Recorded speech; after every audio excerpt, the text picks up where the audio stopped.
What's up guys, welcome back to my channel. My name is Jason Leung. I'm a 4th dan in Shotokan Karate. In today's lesson, we are relearning or retouching up on our Mawashi Geri Roundhouse Kick. So if you guys are ready, let's get right into it. All right, without making the roundhouse kick too complicated, there are basically 4 steps to the kick. You can attempt this kick in whatever stance feels comfortable for you. You can just be in a relaxed front stance, a deep front stance, or just even like a standing position. But essentially, the 4 parts of roundhouse kick are up, out, back, and down. Okay, so I'm in my front stance and I attempt it. I'm gonna go up like so. Okay, the reason why I like to lift my leg up to the side is because it doesn't close my hip yet. When I close my hip is when I land the kick. And then back, down. There are a lot of schools that teach the roundhouse kick like this. This is just the chamber position. You see, if it's done like this, and when I rotate, there's no torque, there's no pop. Okay, so the way I like to teach my roundhouse kick, I open up from the side here, then Mawashi Geri. Make sure you're landing with the balls of your feet, back, and then down. The best way to practice roundhouse kick is in a natural stance.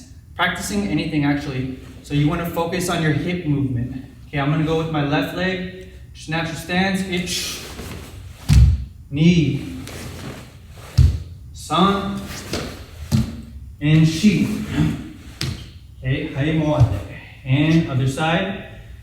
One thing you want to keep note of is your supporting leg. And in order for you to complete the roundhouse kick is you need to pivot. What that essentially means is you rotate your supporting foot. Okay, so from here, if I don't rotate, my hips, they'll be locked into place. Okay, I want to be able to, explode at the point of impact. And what allows me to do that is the pivot. That is the key. That is where the magic happens in roundhouse kick. So if I go ich, okay? And another detail about Shotokan karate is that it's very strict in its form, but because there's details, it gives you a different level of understanding your body mechanics. Okay, a subtle thing you might not have noticed is repositioning my stance. So instead of landing here in an open position, notice how I will reposition like so. Did you see that? I whip my hip this way, and then I recenter back to the front. Whip my hip and recenter. This can be quite advanced and it takes a while to learn, but these attention to detail and the practice and consistency is what will separate you from the beginners and the advanced. Okay, good and great. These are the eyes for details you guys want to watch out for. From here, Mawashi Geri, and reposition.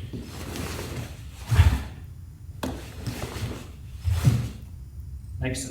So guys, an easy drill you can do and utilize is you would be sitting on the floor, and it's gonna help give you more hip mobility for your Mawashi Geri, your roundhouse kick. So from here, without using your hands, you wanna just use your lower extremities, your lower body. Okay, I'm gonna just bring my leg back, bring it back to the front, okay, in a straight leg. Bring it to the back and to the front. Okay, beginners are gonna tend to lean to one side, okay? You don't want that to happen. You wanna try as much as possible to maintain an upright body, maintain your posture as you are doing this. Okay, my left side is a little bit tighter, which is why I have to lean a little bit, but it is what it is. We usually have a tighter side on most of us, okay? So this is probably my #1 hip drill that I like to do and utilize for my roundhouse kick.